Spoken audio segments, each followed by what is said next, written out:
사랑하는 성도 여러분, 8월 1일 금요일 아침입니다. 하나님의 은혜와 평강이 함께하기를 축복합니다. 좋아요, 구독 꼭 눌러주세요. 우리 천만 성도 큐티하는 그날까지 함께 달려가도록 하겠습니다. 오늘 우리에게 주신 하나님 말씀은 에스겔서 11장 1절로 12절까지 말씀인데요. 우리 11절과 12절의 말씀을 같이 읽도록 하겠습니다. 이 성읍은 너희 가마가 되지 아니하고 너희는 그 가운데의 고기가 되지 아니할지라.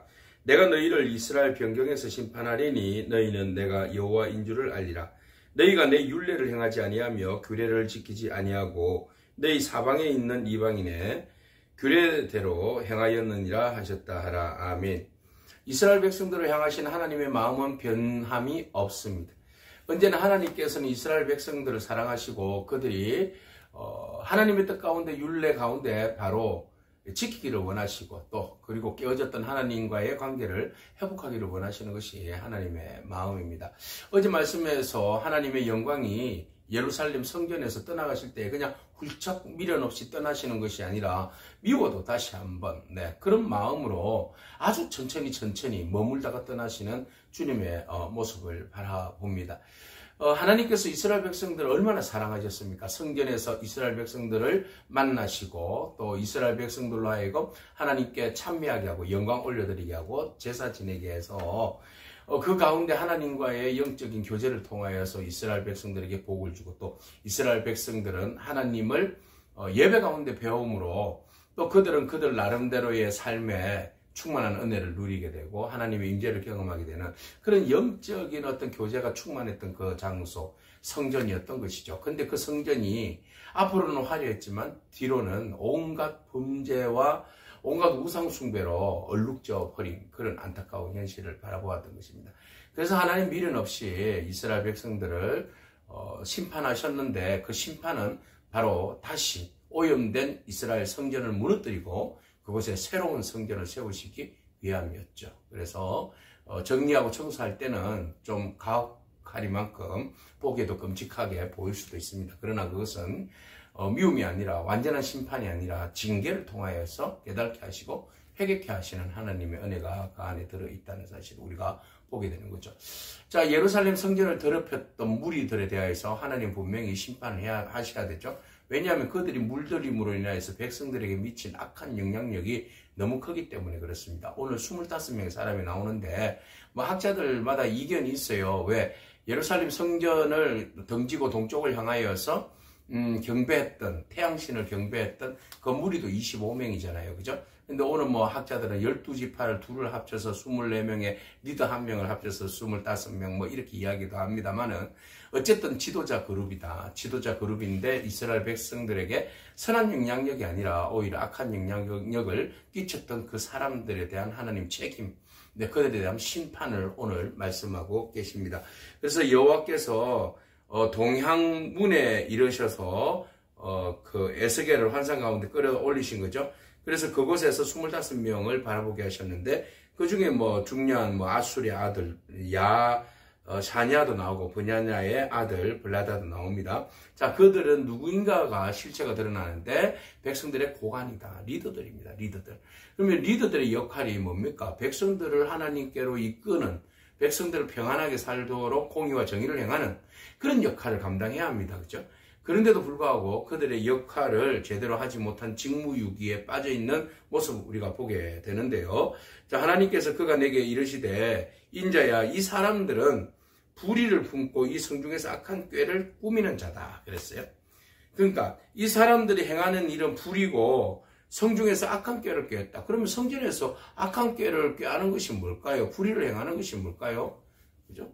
그렇다면 뭐 뻔하지 않습니까? 백성들이 가지고 오는 재물을 탐냈다든지 그들을 하나님께로 온전히 예배하는 자로 세우지 못했다든지 아니면 그들이 백성들의 예배를 빙자하여서 자기의 배를 채웠다든지 하나님 앞에 예배하고 백성들을 하나님께로 이끄는 데 집중하기보다는 오히려 자기의 개인적인 사유재산을 쌓는 일에 더 집중을 했다든지 뭐 이런 자기의 본연의 직무는 유기하고 엉뚱한 사욕에 자기의 마음을 두었다든지 뭐 이런 것들 아니겠습니까? 그러니까 결국은 본질에서 벗어났으니 백성들은 병들게 되어 있고 자기 자신들은 더욱더 타락하게 되는 그런 결과를 맞이하게 되었고, 결국은 성전이 무너지는데 일조한 사람들이 바로 이 고관들, 25명의 고관들이라 그렇게 말씀드릴 수 있겠습니다.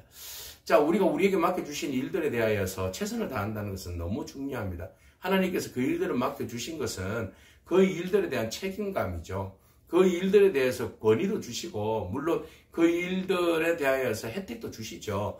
그러나 혜택도 권위도 주시지만 그것에 대한 성실한 의무 이행도 중요한 것이죠. 오늘 우리에게 맡겨주신 일들, 여러분 하나님께서 여러분들에게 맡겨주신 일들이 있는데 그게 크고 작고가 문제가 아니라 주어진 일들에 대해서 최선을 다해서 성실하게 착한 종으로서의 그 일들을 잘 감당하는 그런 저와 여러분에게 축복합니다. 자, 그들이 처한 불의와 성중에서 행한 악한 꾀를 보십시오. 자, 그들은 이렇게 말합니다. 그들의 말이 집 건축할 때가 가깝지 아니하다. 집 질 필요가 없다. 뭐 이런 이야기예요. 왜? 사람들이 포로로 끌려가서 빈집이 많을 거 아니에요. 그거 우리가 대충 그냥 쓰면 된다. 자, 그런데 성읍은 가마가 되고 우리는 고기가 된다. 이랬어요.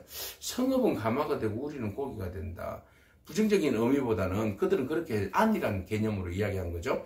자, 성읍은 가마가 되고 그래서 불가마처럼 둘러져 있어서 적들이 침공할 수 없을 만큼 단단한 가마, 철옹벽 같은 것, 이런 걸 이야기하는 거예요. 그리고 그 안에는 고기가 있다. 우리는 고기다. 그랬을 때 그 철옹벽 같이 그 둘러싸여 있는 그 안전한 요새와 같은 예루살렘 성전, 그리고 우리는 그 속에 있는 질 높은 A+ 등급의 고기들, 이렇게 생각하는 거예요. 그래서 우리는 잘 준비되어지고 잘 방어벽이 치여 있는 곳에 있는 고귀한 자들이다. 이렇게 자기들을 착각하는 겁니다. 그래서 그럼 끌려간 사람들은 뭡니까? 내 등급이 낮은 고기들이다. 이렇게 생각한 거죠. 그러니까 그 자신 스스로가 자기를 미워하고 자기를 격상시키면서 굉장히 어떤 영적인 타락과 그리고 끌려간 백성들에 대한 동정심 없는, 그죠? 그런 이제 악한 생각들을 가지고 있는 사람들이었어요. 그러므로 인자야, 너는 그들을 쳐서 예언으로 예언해라 그랬어요. 여호와의 영이 내게 임하여 이르시되 너는 말하기를 여호와의 말씀이 이스라엘 족속아 너희가 이렇게 말하였도다. 너희 마음에서 일어나는 것을 내가 다 안다. 마음에서 하는 소리를 하나님은 다 알고 계시죠. 우리가 속으로 어떤 생각을 가지고 있고 어떤 말을 하는지 어떤 생각들을 품고 있는지 하나님은 이미 우리의 속마음을 다 알고 계신다는 겁니다. 근데 그들의 속마음이 뭐예요? 너희가 이 성읍에서 많이 죽어서 사람들을 많이 죽여서 그 거리를 시체로 채웠도다. 악한 일을 저질렀다는 거죠. 사람들을 막 죽여서 시체들이 절비하게 만들었다. 그러므로 주 여호와께서 이렇게 말씀하십니다. 이 성읍 중에서 너희가 죽인 시체는 그 고기요, 그 성읍은 그 가마인데 너희는 그 가운데에서 끌려 나오리라. 그래서 너희들은 안전한 철옹벽이라고 생각했지만 하나님 그곳에서 사람들을 끌어내서 결국은 심판할 것이다. 그 가마솥이 너희에게는 재앙이 될 것이다. 라는 거죠. 같은 가마솥을 바라보면서 그들은 안전한 보호라고 이야기했죠. 그러나 하나님께서는 그 보호가 아니라 그것은 심판이다 라고 말씀하시는 겁니다. 하나님이 함께 하실 때 그 장소는 보호의 구역이 되고 하나님의 임재의 장소가 되는 거죠. 아무리 철옹벽을 쌓다 할지라도 하나님께서 함께 하시지 아니하시면 그 벽은 한낱 그냥 여리고성 무너지듯이, 그죠? 의미 없는 성벽이 되는 거예요.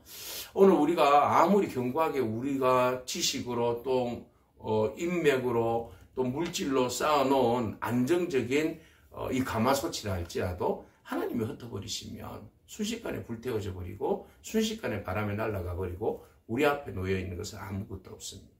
오직 우리가 그들이 행한 이 악을 답습하지 않기를 바랍니다. 그들은 불의했습니다. 불의를 품고 성중에서 악한 일을 꾀하였습니다. 그들은 해석을 잘못했습니다. 그래 함으로써 오히려 백성들에게 안정을 주는 그런 의미는 있겠지만 희망 고문과 같은 거잖아요. 그죠? 현실을 직시하지 못하고 현실에 대해서 분명하게 말해주지 아니하고 오히려 평하다 거짓 평화만 선포하다가 결국은 심판받아서 모두가 다 끌려가고 또는 죽임을 당하는 그런 어처구니 없는 일들, 뒷일을 책임지지 않는 그런 현실에 대한 안일한 대처, 이것이 문제가 되는 거죠. 그래서 우리가 깨어있어서 아닌 건 아니다, 긴 건 기다, 그죠? 잘못했으면 회개해야 하고 하나님 뜻을 구하면서 우리가 믿음으로 더욱더 성결하고 거룩함으로 나아갈 수 있는 그 역할을 감당하는 것이 고관들의 역할이었고 오늘 우리 교회 공동체 안에서 가정 공동체 안에서 리더들의 역할이다라는 것입니다. 자, 나 주 여호와가 말하노라 너희가 칼을 두려워하니 내가 칼로 너희에게 이르게 하고 너희를 그 성읍 가운데에서 끌어내어서 타국의 손에 넘겨 너희에게 벌을 내리리라. 결국은 너희가 평하다 안전하다라고 이야기하지만 그러나 결국 칼을 든 자에 의해서 너희들을 끌어서 그들의 타국으로 끌고 가게 할 것이다 라는 겁니다. 그래서 끌려갔다고 1차, 2차 때 안 끌려갔다고 너희들이 뭐 특별하다고 생각하는데 천만의 말씀이다. 그죠? 결국 너희도 끌려가게 될 것이다 라고 말씀하십니다. 그래서 너희가 칼에 엎드려질 것이고 내가 이스라엘 변경, 그죠? 이스라엘 어기 끝자락에서 너희를 심판하리니 너희는 내가 여호와인 줄을 알리라. 결과론적으로 그들이 포로로 끌려가서 변경에서 또 변방에서 거의 죽음을 당하기도 합니다. 그래서 골라서 좀 특별한 애들은 바벨론으로 끌려가고 또 이것은 밥만 축내는 기계다, 그죠? 짐승이다 싶을 정도면 그냥 그 자리에서 죽어버립니다. 그래서 그들이 결국은 변방에서 심판을 받게 되는데 그때서야 비로소 또 깨닫게 되는 거죠. 우리 스스로는 아무것도 아니구나. 하나님께서 우리 가운데 이끌지 아니하시면 우리는 아무런 의미가 없고 아무것도 할 수 없다라는 거죠. 끌려가서야 비로소 여호와인 줄, 우리 하나님이 여호와이신 줄을 그들이 깨닫게 될 것이다. 이미 그때는 후회해도 소용이 없다라는 겁니다. 항상 우리에게 말씀이 있을 때 말씀으로 인하여서 우리 자신들을 돌아보고 깨우치고 회개하고 회복하는 것, 이게 바로 우선순위다라는 겁니다. 뒤에 회개하지 뒤에 정리하지 기회는 오지 않습니다. 그죠? 기회라는 것은 앞머리에는 머리카락이 있고 뒷머리는 대머리라고 그러잖아요. 신발은 아주 날개가 달렸다고 하잖아요. 우리 앞에 올 때 그게 잡혀지는 것이 지나가면 머리를 잡을 수가 없어요. 잡으면 그냥 쑥 벗겨져 버린 것이 기회라고 하잖아요. 그러니까 말씀의 기회는 항상 오는 것 아닙니다. 한정되어 있어요. 정해져 있어요. 그 시간이 지나면 아무리 그 시간을 잡으려고 해도 잡을 수가 없어요. 지금이 바로 그때입니다. 우리가 교만을 내려놓고 또 거짓 평화와 거짓 은혜를 내려놓고 우리가 하나님 앞에 철저히 우리 자신들을 돌아보아서 회개함으로 하나님의 뜻을 구하고 또 주의 뜻을 따라서 우리가 시대적 상황 가운데 지금은 아파하고 울어야 할 때잖아요. 그죠? 그래서 우리가 지금 아파하고 울어야 할 때고 하나님의 은혜가 더욱더 강하게 이 나라 이민족의 교회 공동체 안에 머무르셔야 되고 또 간섭하셔야 되는 그런 상황인데 그 상황들을 바라보면서 우리가 리더로서 또 교우들을 주의 백성들을 이 나라 이민족을 주께로 잘 이끌어 나갈 수 있는 그런 어떤 리더자로서의 역할, 세상으로부터 부끄럼 당하는 종교 지도자가 아니라 세상을 꾸지람하고 바른 길로 이끌고 리더할 수 있는 그런 종교 지도자들, 교회 리더들이 되어야 할 줄로 믿습니다. 그래서 이 성읍은 너희가 가마가 되지 아니하고 거짓말하지 말라는 겁니다. 너희는 그 가운데에 고기가 되지 아니할지라. 결국 너희들은 안전하지 못할 것이다. 내가 너희를 이스라엘 변경에서 심판하겠다라고 말씀하세요. 결국은 역사의 주관자 되시는 분은 하나님이시다. 보이지 아니하시고는 우리가 느낄 수는 없지만 그러나 거대한 보이지 않는 손이 이 세상을 이끌어가고 계신다라는 겁니다. 너희는 내가 여호와인 줄을 알리라.